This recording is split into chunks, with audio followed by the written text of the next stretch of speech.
Muy buenas noches para todos.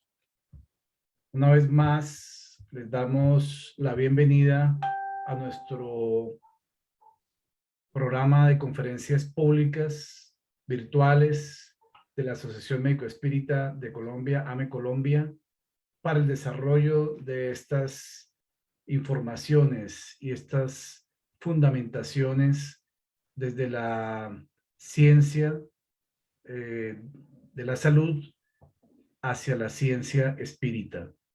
En la noche de hoy tenemos este tema de bastante interés, experiencias cercanas a la muerte, de la ciencia a la espiritualidad.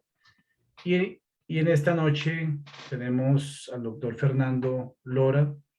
Él es médico y médico espírita de República Dominicana.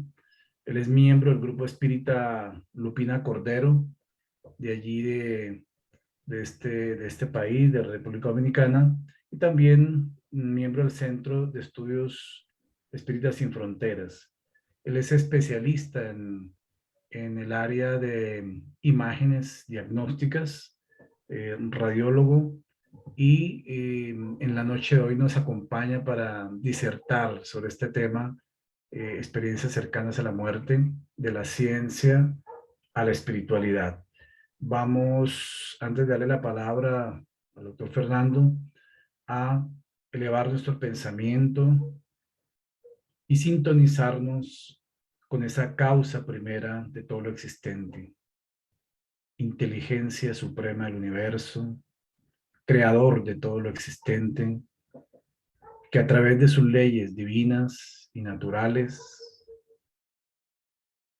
no solamente construyó el universo, sino que lo mantiene en ese proceso continuo, evolutivo, en los campos físico y espiritual, en todos los rincones del universo. Te damos gracias, Señor, por esta oportunidad de existencia, por la vida misma y por todas las bellezas que encontramos en el mundo material, que es un pálido reflejo de las que existen en el mundo espiritual. Te pedimos, Señor, que a través de tus emisarios divinos puedas brindar los efluvios terapéuticos para mitigar el dolor y el sufrimiento humano en todos los lugares de nuestro planeta donde ahora se hace necesario. Que la paz y la armonía sean para todos nuestros hogares esa luz que ilumina y soporta nuestras relaciones humanas. Pedimos, Señor, la inspiración para nuestro conferencista en la noche de hoy y que pueda, a través de su mensaje, sensibilizar nuestras conciencias y aportar estos conocimientos valiosos para la cultura espírita, para el conocimiento de todos nosotros en este aprendizaje y en estas correlaciones entre la ciencia de la salud y la ciencia espírita. Que la paz nos acompañe hoy, mañana y siempre. Bienvenido, doctor Fernando Lora, en esta noche para poder entonces desarrollar este interesante tema que esperamos también sea del agrado de todos. Y al final, si hay oportunidad, algunas preguntas, entonces podremos desarrollarlas al final. Entonces, Fernando, adelante con el tema. Bienvenido. La AME Colombia está muy grata de tenerte esta noche. Gracias por la oportunidad y por aprender, porque el primero que aprende es quien hace la conferencia. Estas experiencias cercanas a la muerte, pues, son de gran trascendencia. Entonces, vamos a tratar de ver cómo de la ciencia vamos hacia la espiritualidad que llena la vida de un propósito.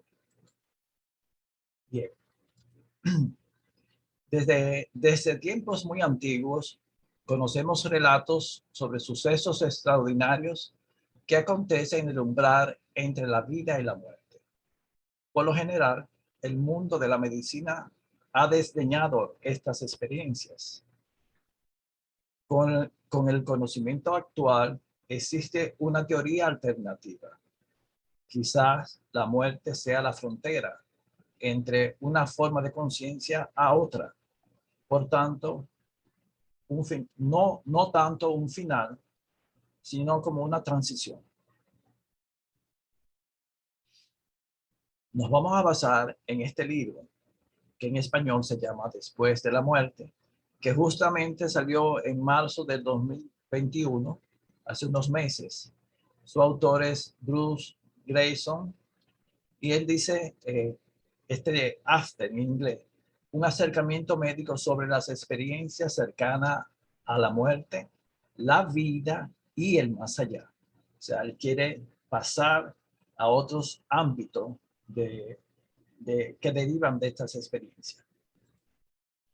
Bueno, aquí vemos cómo la ciencia médica siempre ha luchado contra el dolor y contra la muerte. Una de las preguntas que más ha inquietado a la humanidad desde hace milenios es la siguiente: ¿existe vida después de la muerte? La respuesta, por supuesto, a falta de evidencias concretas, no ha sido concluyente, lo que ha encendido aún más el eterno debate entre este sempiterno y polémico tema. En la mitología griega, Thanatos, muerte, era la personificación de la muerte no violenta. Su toque era suave, como la de su gemelo Ignos, el sueño. La muerte violenta era del dominio de sus hermanas amantes de la sangre, las Keres, asiduas en el campo de batalla. Son sinónimos de muerte, fallecimiento, cesación, defunción, óbitos, etc. El término experiencias cercanas a la muerte es el más aceptado para este fenómeno.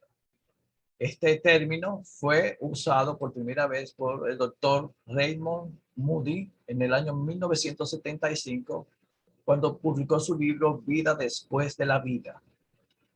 Las experiencias cercanas a la muerte se definen como percepciones del entorno narradas por personas que han estado a punto de morir, ya sea por un problema de anestesia o que han pasado por una muerte clínica y han sobrevivido.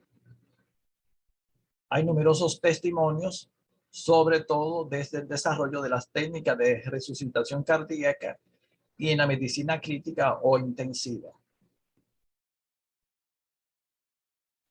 Este fenómeno ocurre en el 20% de los pacientes que superan una muerte clínica. La ciencia ha avanzado para dar respuesta a estas experiencias. La neurociencia y el área de imágenes, con las tomografías, la resonancia funcional, el PET, el SPECT y otras pruebas, han ayudado a entender el fenómeno y ha arrojado las siguientes hipótesis. La conciencia no se limita al instante en el que el corazón deja de latir, sino que continúa por unos minutos. La conciencia del ser humano podría continuar funcionando después que se detiene el corazón y el cerebro deja de funcionar. Esto es de Sam Parnia. La conciencia es independiente del cerebro, que la muerte es una ilusión y que una eternidad de esplendor perfecto nos aguarda más allá de la tumba. Esto es del neurocirujano Eden Alexander. La mente, por último, es independiente y sobrevive al cerebro. Que esta afirmación la hace Bruce Greyson en este libro que le narré, Vida después de la muerte. Después de la muerte, perdón. Existen antecedentes históricos, pero que apenas la voy a mencionar. En la Biblia, Platón, el libro tibetano de los muertos, Emanuel Swedenborg.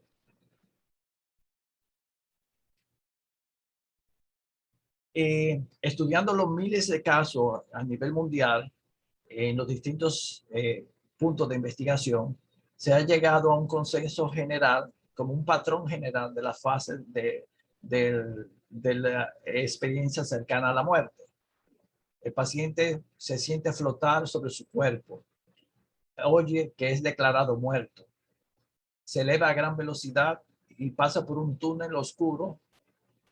Al final siente una figura, percibe una figura al final y siente una gran paz interior, una aceptación incondicional. Todo esto ocurre ellos como espectadores. Y durante la experiencia se acercan familiares o amigos difuntos. Aparece durante la experiencia una voz y se produce un diálogo sin palabras. La visión pasa una visión global, pero íntegra de lo vivido. Esta visión global se hace una evaluación ética. El paciente siente que existe un obstáculo, que no debe pasar la frontera. Aún no ha muerto. Debe volver. Muchos de ellos se sienten un gran pesar para volver. Cuando regresan, tienen miedo a no ser creídos, pero con el tiempo comparte con los familiares que aman. Durante la experiencia es atemporal, como que el tiempo no existe o el tiempo se va ralentizado, es ralentizado. A similares conclusiones llegó la psiquiatra Elizabeth Kübler-Ross luego de sus investigaciones con pacientes terminales. O sea, ella también concluye de que existe algo más allá de la vida física. Bien, como la ciencia médica pues es rica en crear explicaciones y aquí realmente tenemos 7 hipótesis. Realmente me quiero centrar en las conclusiones del libro que le hablé, Después de la muerte. Por esa razón voy a tocar someramente esta parte. Esta hipótesis empieza con la hipótesis fisiológica, la anoxia y la hipoxia. En la anoxia hay cierta similitud entre las experiencias cercanas a la muerte y las pérdidas de conciencia inducidas por las fuerzas G. Cuando un piloto de avión de caza levanta el vuelo para ascender con rapidez, las fuerzas centrífugas le empujan hacia el asiento con una magnitud que es varias veces la de la gravedad, por lo que la sangre les baja a los pies. Así, el cerebro se queda sin oxígeno y se produce lo que se asemeja a un apagón de energía. Va desapareciendo la visión periférica, cerrándose el campo visual en un túnel hasta que por fin se pierde la conciencia.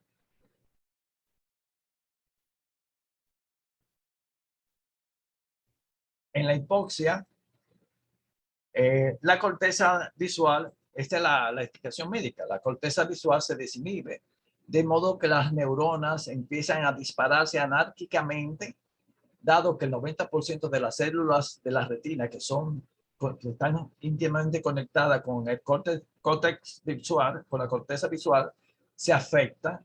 La percepción que se tiene de este disparo o flash por apagón brusco es la visión de un centro más iluminado que se va ampliando según las células empiezan a descargarse. Se ha intentado refutar estas teorías de la anoxia y de la hipoxia basándose en que las personas que han sufrido una experiencia cercana a la muerte han sido capaces de razonar con claridad, mientras que en la hipoxia sabemos que ocurre lo contrario, pues se caracteriza por una capacidad de juicio reducida y un pensamiento errático. Existen las teorías neuroquímicas y las teorías neuroanatómicas. Las neuroquímicas dicen que hay secreciones de endorfina que pueden producir esa sensación de bienestar y paz, y que sustancias como la N-dimetiltriptamina, que es similar a la serotonina, puede dar una sensación de serenidad y paz y alegría. Las teorías neuroanatómicas hablan de que en estas experiencias existe una actividad normal, llámese epilepsia, del sistema límbico y de los lóbulos temporales. Son explicaciones queriendo definir por qué ocurren las experiencias cercanas a la muerte. Perdón. O otra es que un trauma muy fuerte, cuando ocurre un trauma muy fuerte o en etapas muy avanzadas de ciertas enfermedades, se produce el síndrome de Cotard. El paciente tiene una ilusión de que ha fallecido y de que es un cadáver ambulante. Pero debo decir que es una condición infrecuente y solamente se da en esquizofrénicos y psicópatas. La hipótesis psicoanalítica, ya en el 1976, a un año después que salió el libro de Raymond Moody, dicen que estas experiencias son debido a una despersonalización o una disociación de las ideas, que el paciente actúa así como un mecanismo de defensa ante la amenaza de una muerte en un peligro extremo, y que por esa razón se producen esas reacciones. No la voy a explicar porque realmente no alcanza el tiempo. Vamos a centrarnos en lo que más interesa. Hay una hipótesis espiritual, que es la que va con la doctrina espírita. Para algunos, las experiencias cercanas a la muerte son una prueba de que la mente, conciencia, psiquis, alma o espíritu es una entidad inmaterial e independiente del cuerpo físico, que en esta experiencia se dirige a otro reino o dimensión. La ciencia médica es rica en hipótesis. La otra hipótesis es la telepática. Dice que los relatos detallados de las maniobras de reanimación que ocurren en las experiencias cercanas a la muerte pueden ser un ejemplo de telepatía. En esta hipótesis se dice que el paciente al despertar por telepatía de los enfermeros y de los médicos que hicieron la reanimación, pues adquiere el conocimiento de todo lo que pasó. Esas son sus hipótesis. Evidentemente, estas hipótesis no explican todos los fenómenos de todos los eventos y todos los detalles que ocurren en la experiencia cercana a la muerte. Por tanto, ninguna de ellas satisface todas las fases en que ocurre el fenómeno cercano a la muerte. Aquí tenemos a Bruce Grayson, el investigador. Él es un médico psiquiatra, profesor en emérito de la Facultad de Medicina de la Universidad de Virginia, especializado en situaciones de conciencia cercanas a la muerte, experto en experiencias cercanas a la muerte. Y es un investigador prolífero en este campo de las experiencias humanas. Es una de las figuras más reconocidas en la Asociación Americana de Psiquiatría, cofundador y presidente de la Asociación Internacional de Estudios Cercanos a la Muerte, y llegó a ser editor del Journal de Estudios Cercanos a la Muerte. Cuando sus diversos pacientes comenzaron a hablar de sus vivencias, el doctor Grayson decidió emprender su estudio. Realmente él era, su padre era un científico también y tenía una actitud escéptica. Él tenía que ver para creer, tenía que demostrarlo en investigaciones. Por eso él se esmeró en abordar este fenómeno desde una perspectiva científica, no solamente de simpatía, sino vamos a investigarlo de forma científica.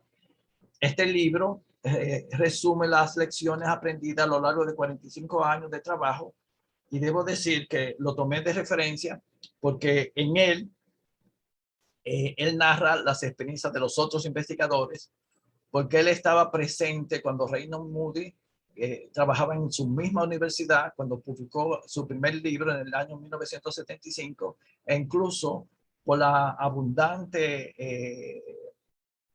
correspondencia que Raymond Moody tenía, él le ayudó intensivamente en responder y recoger los casos que llegaban a la universidad. Igualmente, era muy amigo e íntimo colaborador de Ian Stevenson, de la Universidad de Virginia, y que también estudió estos fenómenos, así como también estudió los casos sugestivos de reencarnación. También cuando el doctor Eben Alexander tuvo su experiencia cercana a la muerte, el neurocirujano, él también fue quien le orientó y quien lo incentivó a que hiciese su libro. Por tanto, él es una persona que ha estado íntimamente interligado a estas personas y a numerosas investigaciones que se han hecho continuamente en Estados Unidos.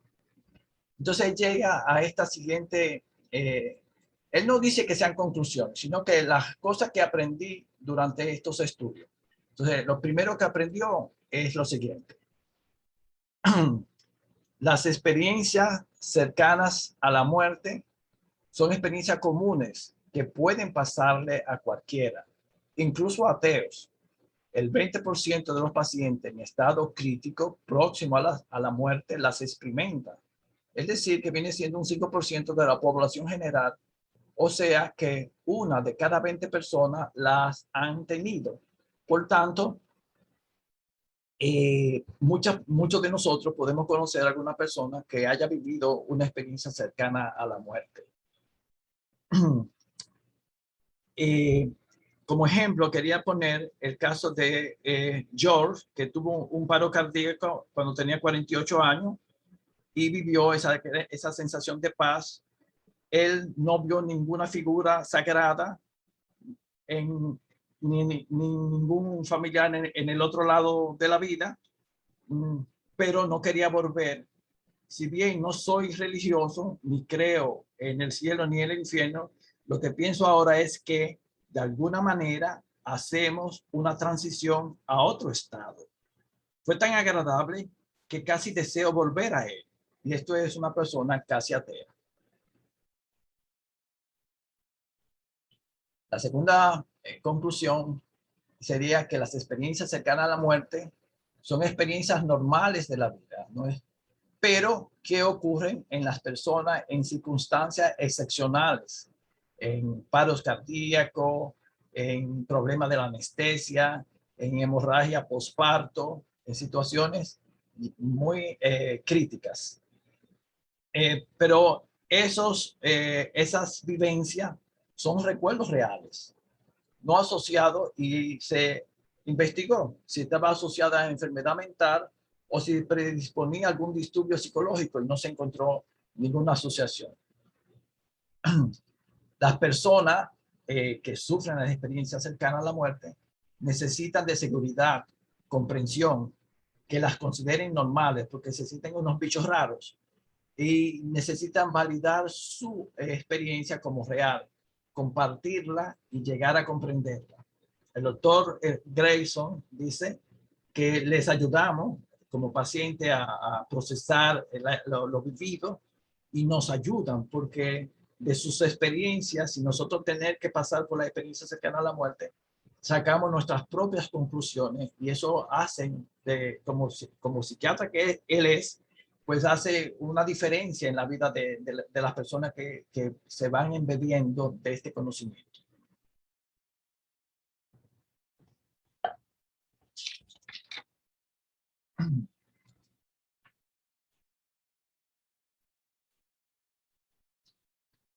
Eh,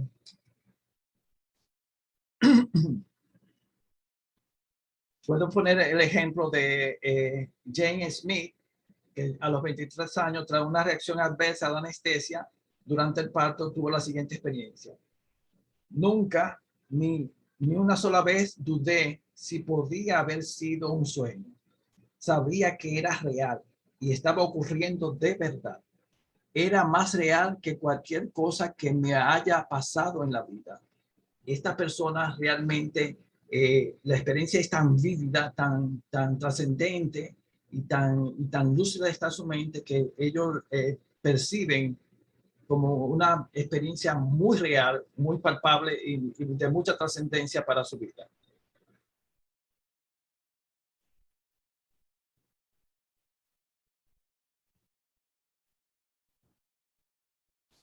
Otra de las consecuencias o conclusiones del doctor Grayson son que las experiencias dejan secuelas profundas y duraderas que duran toda la vida. Esto se manifiesta sobre todo en un significativo crecimiento espiritual de la persona, que se refleja con cambio de actitud ante la vida. Ya no importa tanto lo material, hay empatía con los que sufren, aprenden a dar y recibir amor y a valorar las experiencias emocionales con sus familiares y amigos. Conocen que existe un universo interconectado, que todos tenemos una conexión y una razón de ser por la cual convivimos. Tienen mayor autoestima y una capacidad de vivir la vida, aún con sus dificultades. Quiere decir que no solamente es que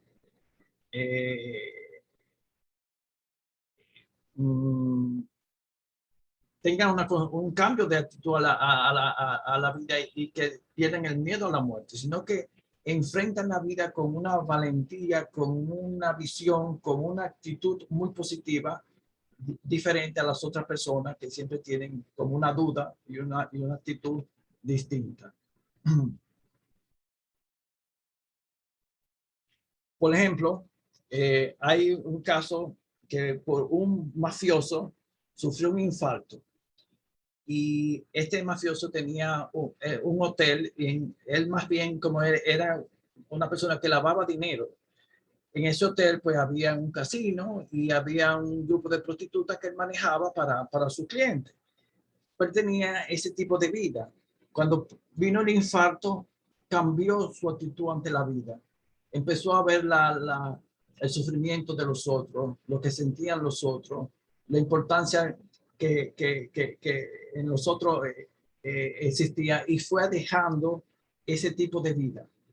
Los mafiosos lo consideraron un loco manso y dejaron que se saliera de la mafia. Entonces él se dedicó a atender, a ayudar con un trabajo modesto a los niños de la calle. Pero hubo un cambio muy significativo en su vida, que fue algo que cambió sus valores. También tenemos un caso de una señora de bienes raíces muy exitosa, muy competitiva, de estas personas que logran los negocios, que si tienen que arrebatarle el negocio a otro, pues se lo hacen. Y esta tuvo un infarto y un paro cardíaco, y con el tiempo cambió esa actitud, ya no le daba tanta importancia al presente, sino que valoraba la vida de otra manera. Lo material no era tan importante y ella pasó con el tiempo a ser consejera de inversión para ancianos, de modo que estaba ayudando a personas envejecientes con el poquito recurso que tenía a conseguir sus casas. Entonces hay una actitud muy distinta ante la vida. Esta señora no tenía tiempo para sus hijos ni para su esposo, y después de todo esto aprendió a tener tiempo para sus seres queridos. Otra de las consecuencias es que disminuye el miedo a la muerte. Ellos saben que es un proceso pacífico, incluso dichoso. No les preocupa tanto cuando un ser querido parte. Esto no evitará que ellos tengan el proceso de duelo, pero lo atenúa. Disminuye el miedo a la vida, a los desafíos, a las dificultades. Se sienten libres. No ejercen un control estricto sobre su vida. Deja que la cosa fluya. Valoran la vida en familia, las relaciones interpersonales.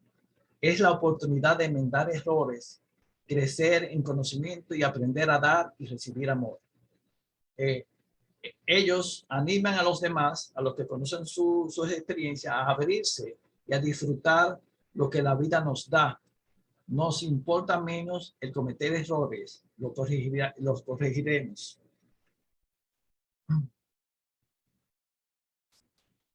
Un ejemplo de esto lo vivió Joel.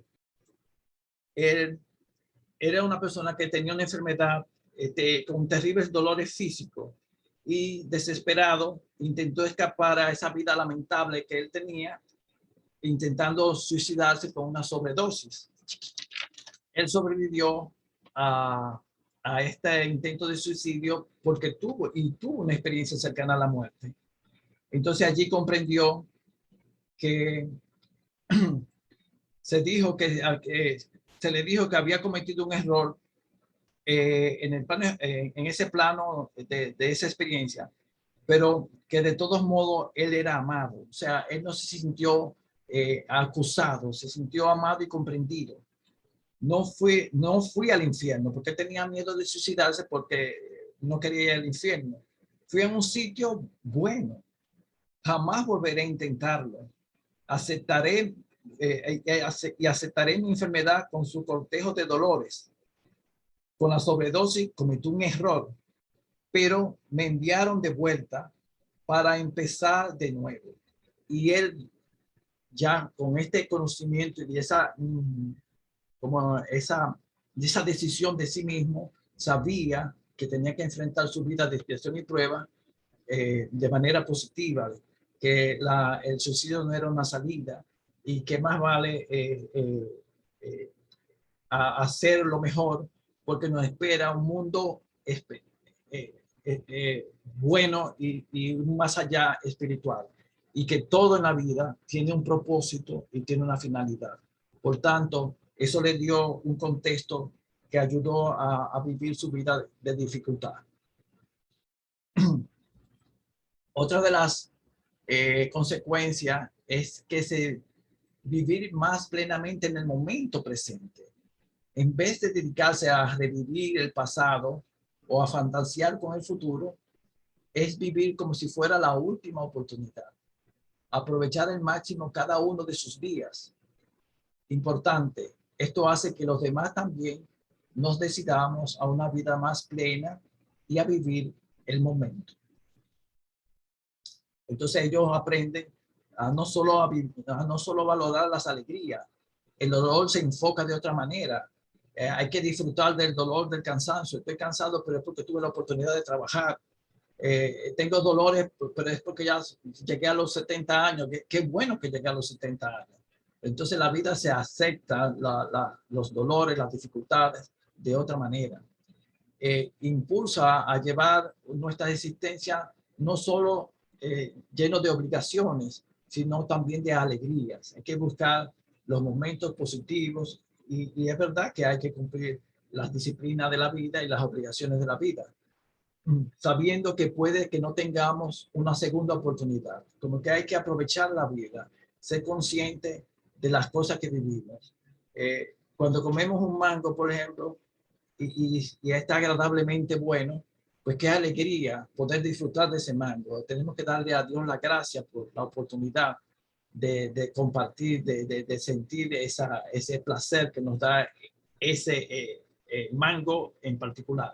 Pero asimismo con tu vida de pareja, con tus hijos, con el sol que nos alimenta, con la lluvia y con la brisa, o sea, con todo, tenemos que aprender a ver el lado positivo.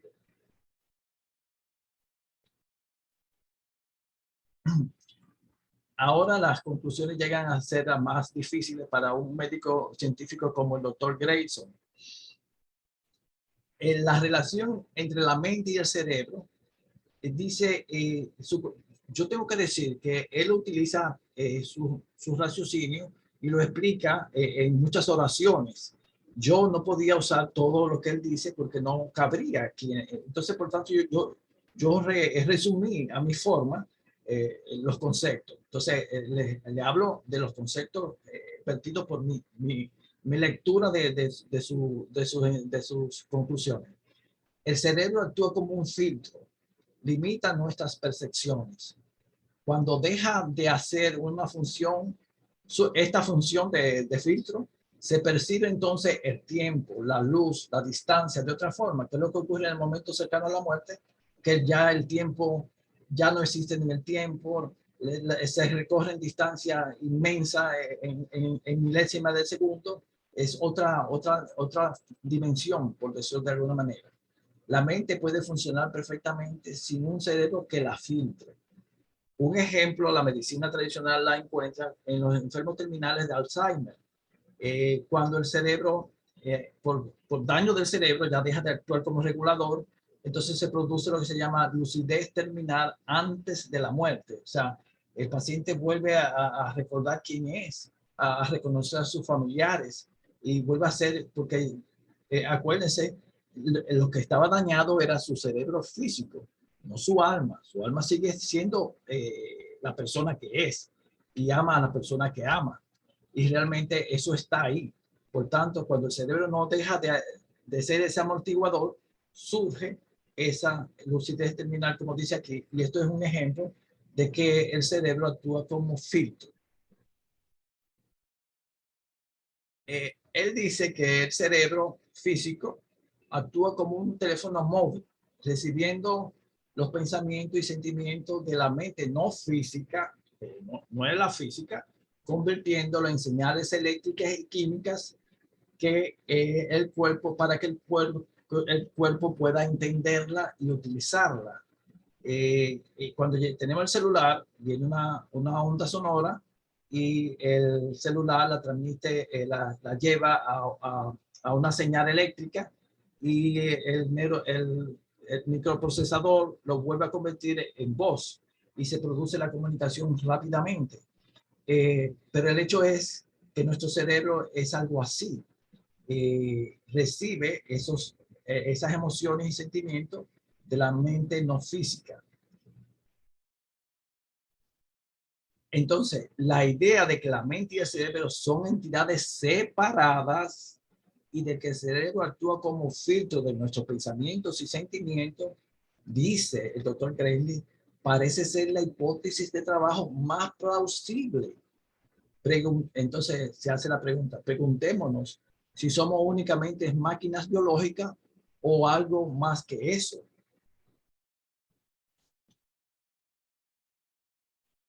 Entonces, un ejemplo lo tenemos está en el libro, en esta página que aquí ponemos, el capítulo 11. Steve Luiting es un niño que a los 8 años estuvo a punto de ahogarse y mientras se hundía bajo el agua inmóvil, él trataba de respirar y respiraba agua, entraba a su pulmón agua. Entonces tuvo la sensación de que su mente, en su experiencia, de que su mente se expandía más allá de los límites de su cerebro infantil. En un momento era la persona que estaba atemorizada y a la siguiente era la otra que miraba con mucha tranquilidad al chico atemorizado. Yo era las dos cosas y en realidad no lo era. El yo de verdad era tranquilo, pero hasta ese momento siempre había creído que era el otro. O sea, que nosotros creemos que nuestro cuerpo físico es nuestro yo verdadero, cuando es realmente nuestro espíritu.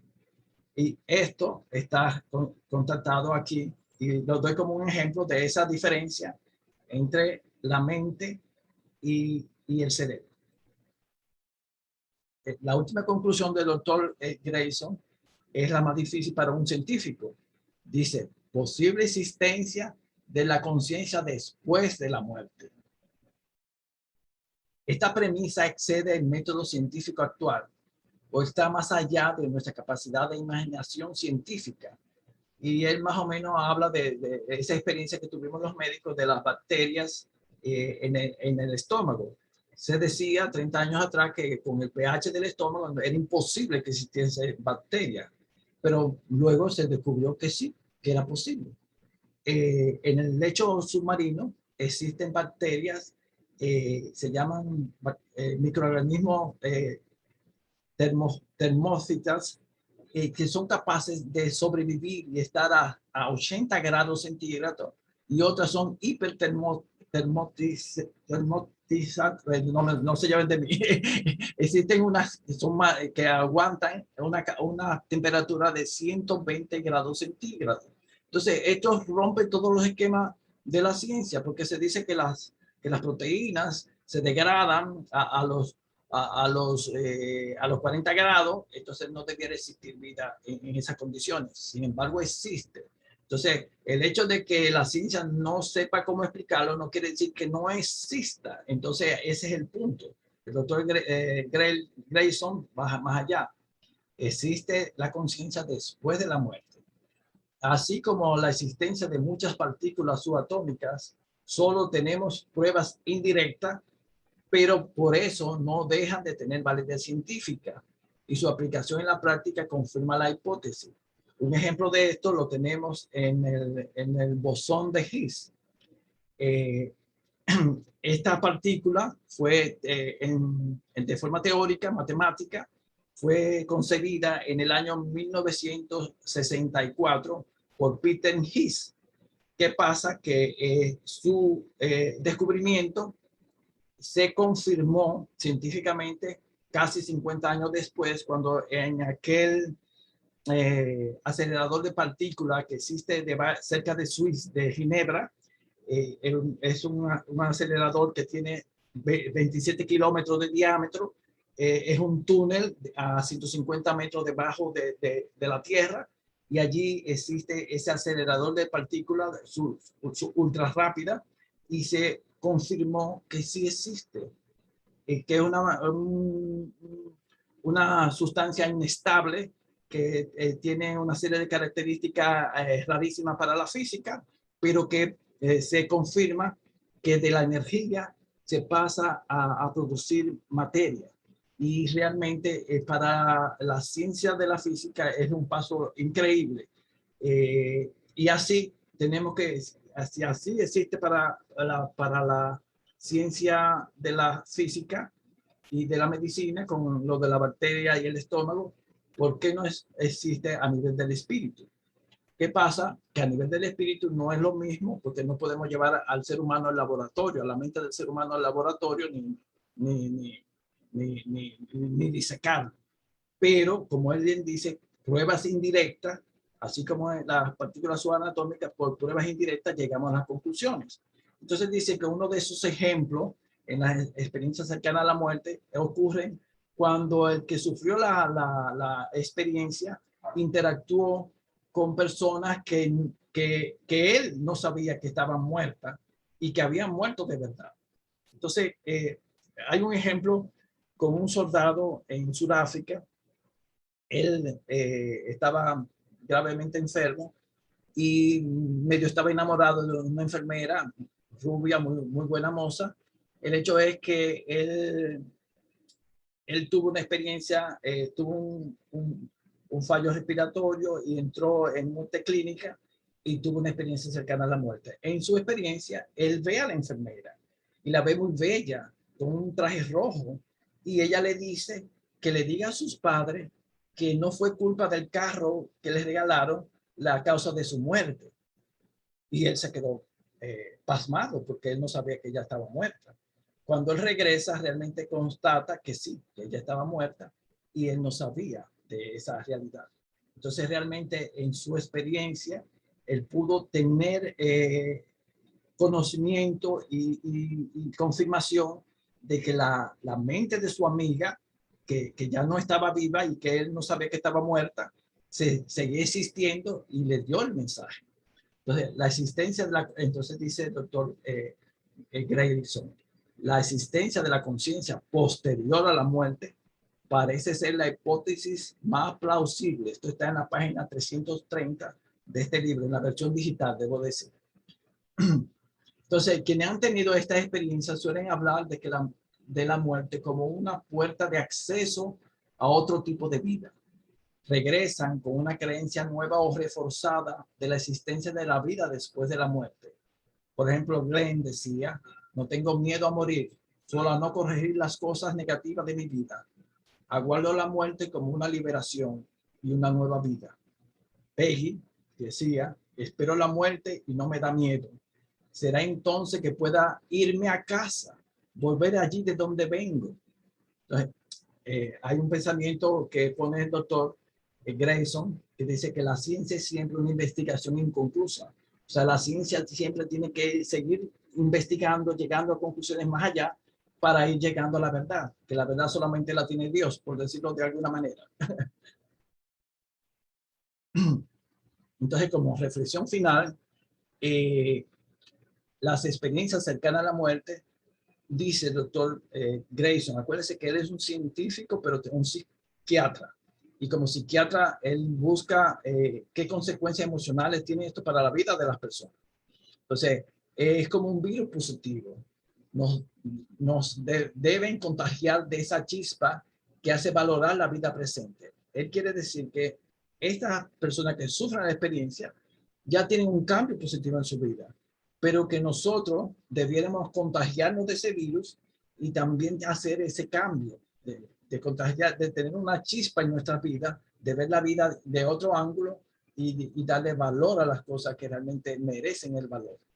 El doctor Grayson dice que este abordaje tiene un efecto dominó, dando otras perspectivas a la gente de la vida y de la muerte, para mejorar su capacidad para disfrutar la vida presente y sentir empatía, porque todo está muy interconectado. En conclusión, ser mejores personas, que es lo que la doctrina espírita nos dice que debemos ser. Para finalizar este pensamiento, no muero, entro a la vida. Esto lo dice Teresa Lisieux, una monja francesa y canonizada por la Iglesia Católica. Muchas gracias. Ay, perdón, que la gracia se me fue a otra imagen. Pues hasta aquí mi exposición.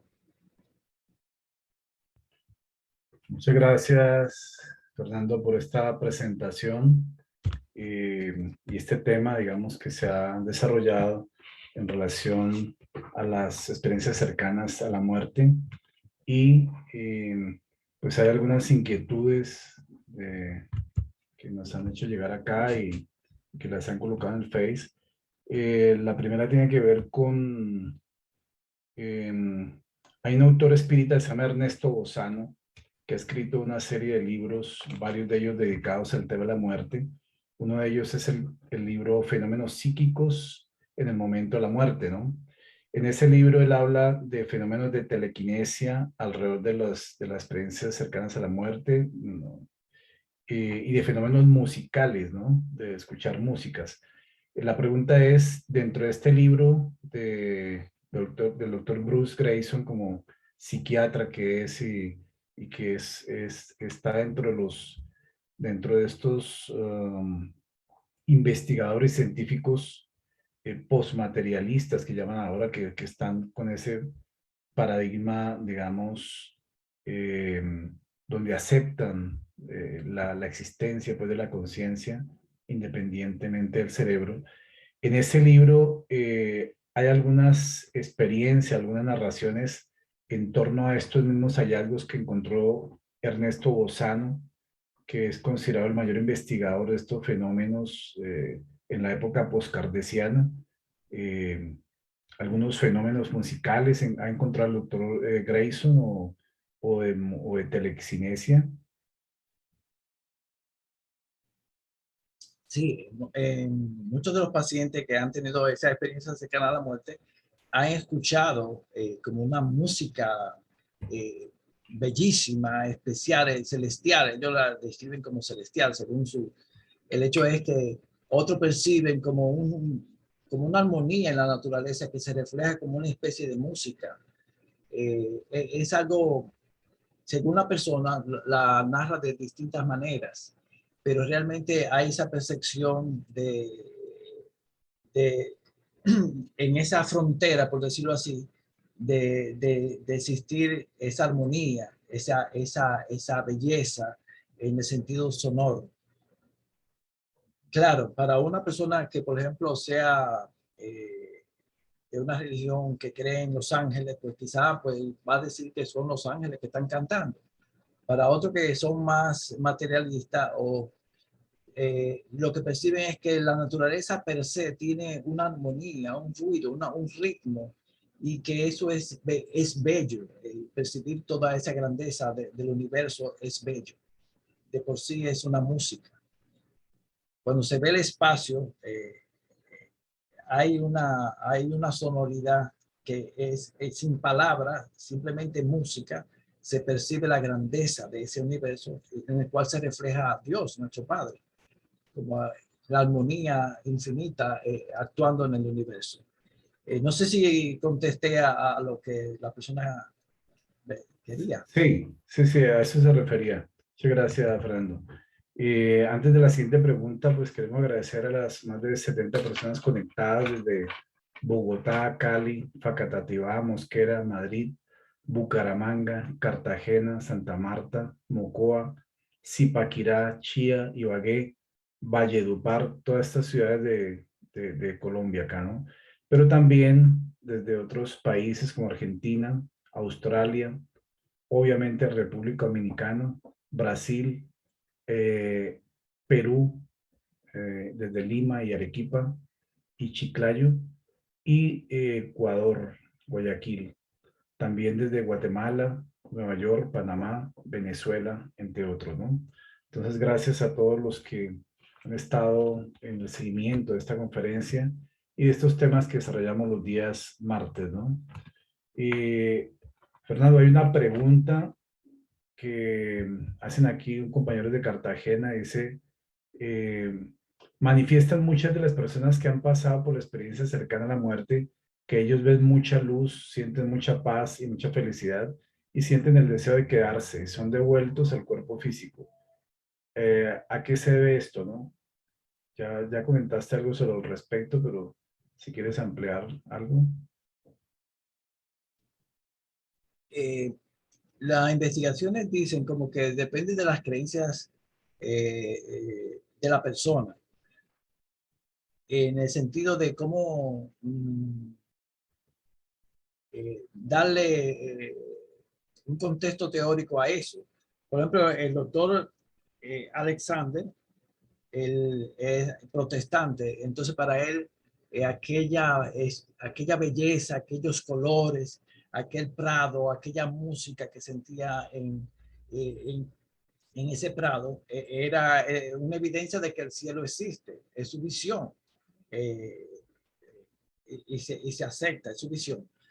Los que no son religiosos, lo que sienten es que existe un ser incondicional que les ama y que ese amor es intenso, que es un amor como que traspasa todo y que realmente es algo sublime y que realmente la vida tiene y hacen entender que todos estamos interconectados, que todos somos parte de ese universo y que lo que me pasa a mí afecta a mi vecino y todo por eso tenemos que vivir ayudándonos unos a los otros. Entonces, aunque no sean religiosos, llegan a conclusiones cristianas, hacer a los demás lo que me gustaría que a mí me hiciesen, el tener empatía hacia el que sufre, no solamente, decía una de ellas que decía, en lugar de aprovecharme del prójimo, ahora estoy al servicio del prójimo.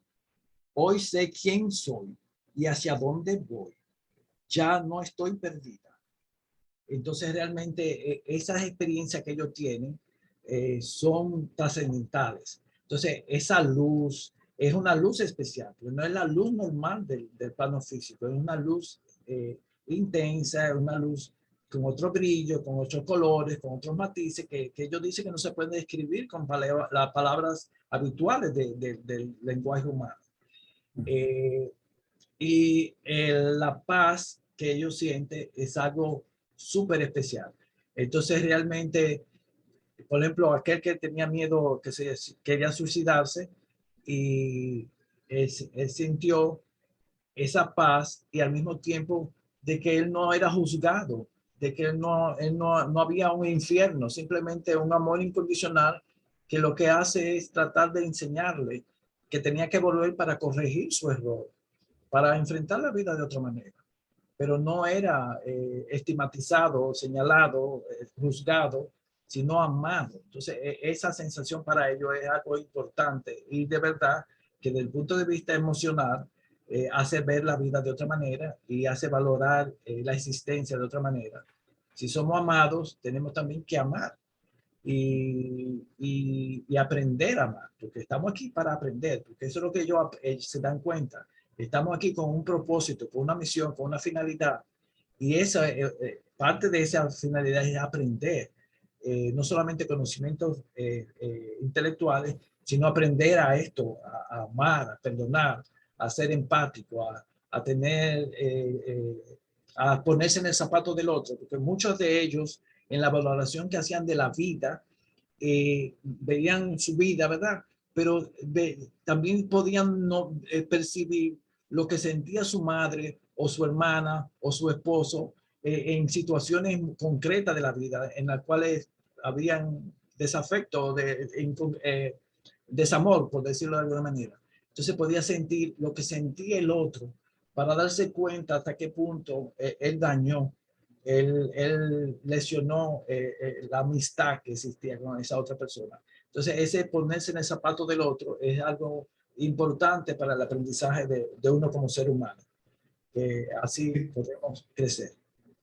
sí, y en esa experiencia que describiste, digamos, de la persona que intentó suicidarse y que según está escrita ahí en el libro como una experiencia más bien positiva, porque allá pues le dijeron que, es decir, que había cometido un error, le indicaron y regresó pues como con ese arrepentimiento, digamos, ese deseo de cambio, ¿no? Es una experiencia más bien positiva, no tan traumática como otros, ¿no?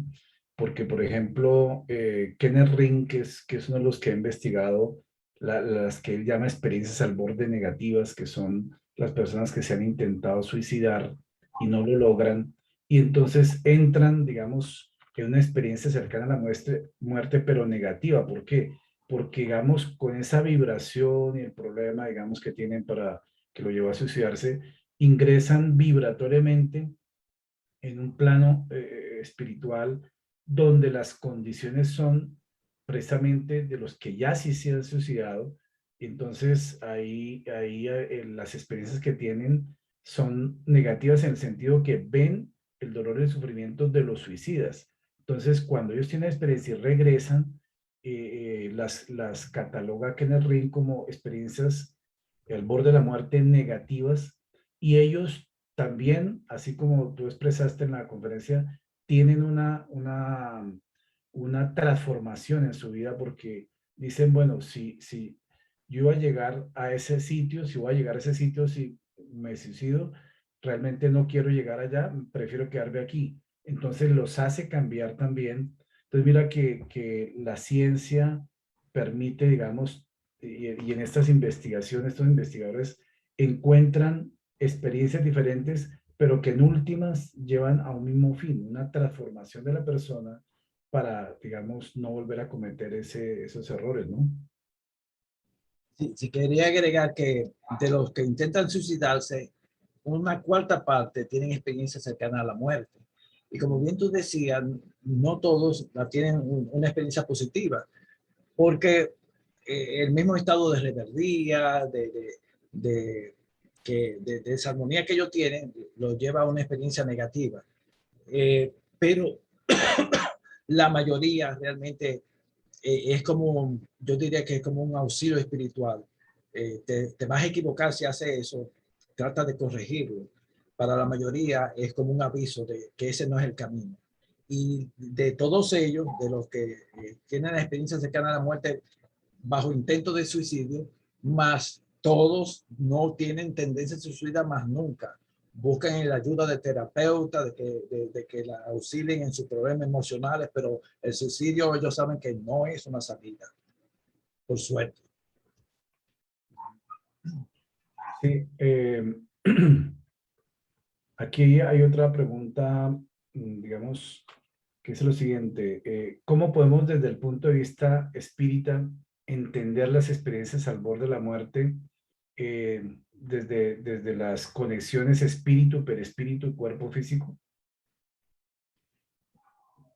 Bien, se puede decir que la experiencia cercana a la muerte es como si fuera, acuérdense los fenómenos de emancipación del alma. El alma es capaz de separarse del cuerpo y, y, y tener una experiencia espiritual fuera del cuerpo. En las experiencias cercanas a la muerte, esta experiencia se hace como de una, es como el éxtasis. La persona que pasa al éxtasis asciende a veces a un plano muy superior y se queda maravillado de aquello que ve, de aquello que aprende, de aquello que observa y de lo que percibe allí. Entonces, estas personas entran en ese plano. Realmente, fíjense que ellos hablan de que siente una alta velocidad que los lleva a un lugar lejano. Es como si viajaran a otro planeta. No es que viajen a otro planeta, sino que viajan a una distancia que ellos no pueden percibir qué tanto es. Y pasan por ese túnel que no necesariamente para todo es un túnel, pero el hecho es que es una zona oscura, pero luego surgen a un lugar luminoso, especial, hermoso, y allí tienen la experiencia. Entonces realmente es una experiencia, conociendo nosotros el alma, nuestro espíritu viaja con su perispíritu y se emancipa del cuerpo físico y va más allá. Entonces las personas que están en esta situación, de una manera,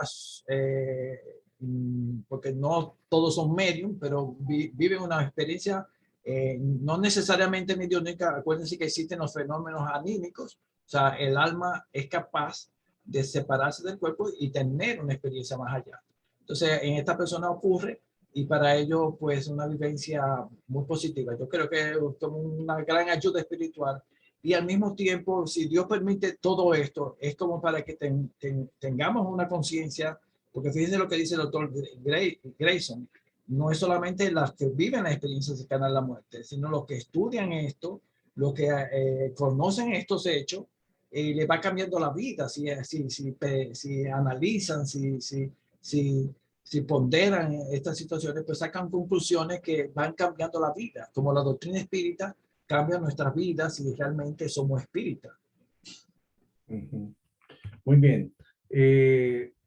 Nos pregunta Deli Wesley, de que dice lo siguiente: ¿a qué se debe que solo algunos que son declarados muertos y que regresan recuerdan esas experiencias y otros no las recuerdan o no las viven?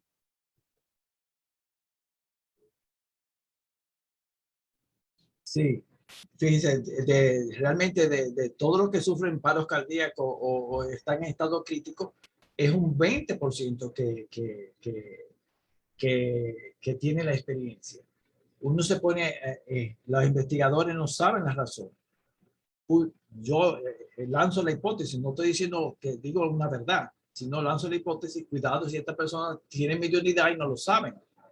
Porque pues el mismo doctor Greilo dice que hay personas que tienen predisposición, una facilidad para tener estos fenómenos de la casi muerte y otros no la tienen. Entonces, podría ser esa facilidad del alma emanciparse, que sería en la medida sonambúlica, hoy le llamamos un fenómeno anímico, que hay personas que lo tienen a flor de piel, por decirlo de alguna manera. Los monjes Zen estudian todo esto, hacen sus meditaciones y muchos de ellos salen del cuerpo físico y tienen experiencias no parecidas a la cercana a la muerte, pero sí una experiencia espiritual profunda. E incluso el doctor Grayson viajó a la India, al Dalai Lama, y él dio unas conferencias allí. Entonces realmente tuvieron un intercambio interesante al respecto de eso, de las experiencias. Los monjes Zen lo que dicen es, sabemos que todo esto existe, lo que nosotros aceptamos lo que la naturaleza nos da y no buscamos cambiar esto. Entonces la actitud de Occidente es, queremos conocer estos fenómenos para cambiar qué, cambiar ayudar a los pacientes que sufren esto a aceptar esta experiencia, darle una explicación, a aminorar el sufrimiento, porque fíjense, estas personas que tenían enfermedades físicas muy penosas, como después de la experiencia cercana a la muerte aceptaron su enfermedad. Entonces realmente estas experiencias facilitan entender la vida con sus cosas buenas y con sus cosas malas. Entonces da una dimensión positiva a la vida y se vive el presente y se valora el presente y se valora lo positivo y lo negativo. Entonces realmente es una actitud, un cambio de perspectiva hacia la vida. Entonces los monjes dicen que ellos pues realmente no intentan ellos intentan paliar el conocimiento, pero no intentan cambiar el proceso natural de la vida. Occidente intenta conocer el mecanismo para buscar terapias, y realmente ocurre, porque a nivel de los psicólogos y psiquiatras, en las terapias de ver la vida de una forma más trascendente, pues se refuerzan con estas experiencias cercanas a la muerte. Fíjense, la psicología transpersonal, que no tiene nada que ver con esto, pues aceptan las experiencias religiosas, aceptan las experiencias extracorpóreas, las aceptan. Entonces realmente parte de la psiquiatría está cambiando su actitud con estos fenómenos, y estos fenómenos ayudan a confirmar que existe algo más allá que simplemente la materia. Claro, Ese es el problema de la ciencia actual, que es muy materialista. sí. Y entonces, pues lo que vemos es que parte de estas investigaciones o estos investigadores se están acercando precisamente a los postulados y a la comprensión que tiene la doctrina espírita de la multidimensionalidad del ser y de los fenómenos que estudiamos dentro de la doctrina espírita, porque la misma experiencia al borde de la muerte, que podría entenderse como un fenómeno anímico desde el punto de vista de que bien sea la falla ventilatoria, el infarto, el trauma, el accidente, sea lo que sea, lo que produce es un aflojamiento tal de las lazos periespirituales que lo unen al cuerpo, que lo impulsan a tener ese tipo de experiencia en esas esferas o en este umbral contiguo, y de esa forma entonces la proximidad o la sensibilidad de ese cerebro periespiritual en relación al cerebro físico es lo que permite que puedan recordar con más nitidez o no, con más grado de conciencia la experiencia misma. Y seguramente porque estas experiencias también, así como muchos otros fenómenos y situaciones de la vida importantes, están en cierta forma programados espiritualmente por alguna circunstancia. Y los equipos espirituales permiten vivir estas situaciones para generar esas transformaciones necesarias y convertirse muchas veces estas personas o en transmisores de una información fundamental o en transformadores de experiencias para otros seres humanos, ¿no?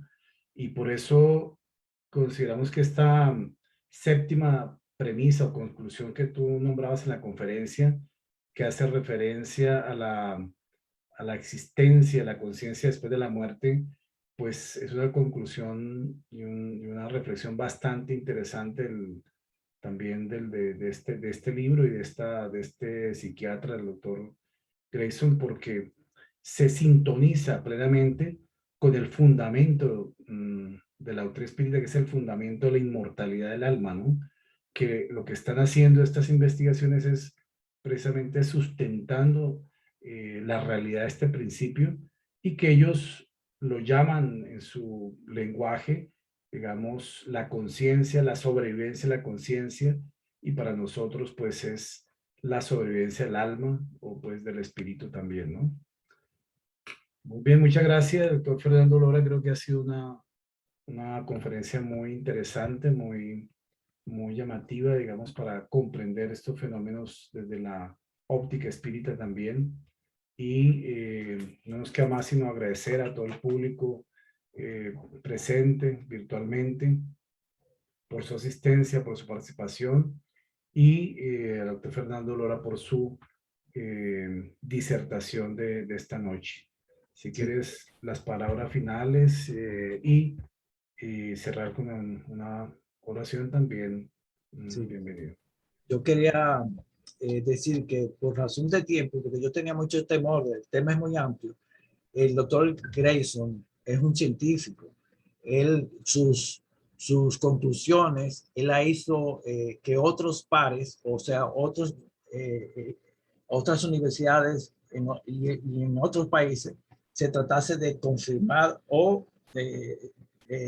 contrarrestar estas conclusiones.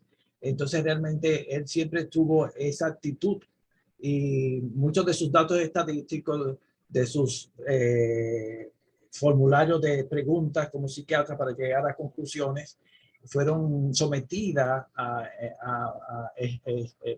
personas de estadísticas, especialistas en estadísticas, y valoraron, inclusive hubieron un investigador de Australia y otro de Norteamérica, que eran en contra de la experiencia cercana a la muerte, y se le entregaron los datos científicos para que ellos lo valoraran. Y al final ellos realmente se quedaron pasmados porque realmente las estadísticas iban a favor de que no estaba el doctor equivocado, a pesar de que ellos querían demostrar que era una tontería. Pues bien, yo le exhorto a leer el libro porque vale la pena, y es un verdadero, un hombre honesto el que escribe este libro. Quien lo lee el libro se da cuenta de su honestidad. Muchas gracias.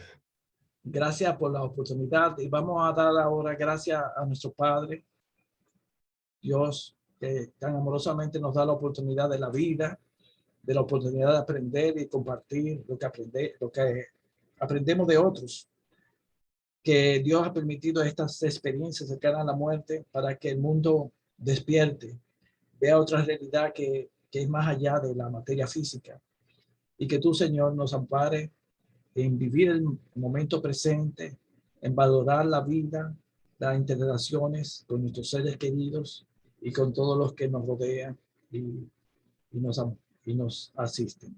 Damos las gracias a las entidades espirituales que inspiran y que nos auxilian al mundo entero, a que aprendamos más sobre la vida trascendente, que nos acerquemos más a la verdad que Dios tiene para todos nosotros, y que esa verdad vaya creciendo en nuestro corazón, cambiando nuestras vidas y dando valor a nuestra existencia.